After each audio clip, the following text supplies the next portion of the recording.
حالا چیزی معلوم نمیشه که اصلا من خراب باشه داخل قفس همراهش معلوم میکنم بخیر اصاب خواهرون میکنم. با فردا هم دیگه میبینیم دیگه. حالا مهدی جان یه مشت بخور تو فکر تمام میشه دیگه.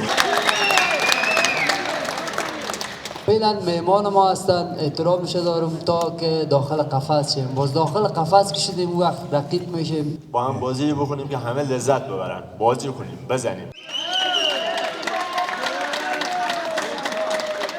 مرا به مثل یک قوطی واری میشپاله داخل قفس، ولی از این بیخبر است که در برابر مبارز روبرو شده ورام در داخل وطنم. Иншалла, я готов, чтобы драться и выигрывать. Я надеюсь, что это будет моя победа. Ребят, мам, бозиро мебарам, ребят.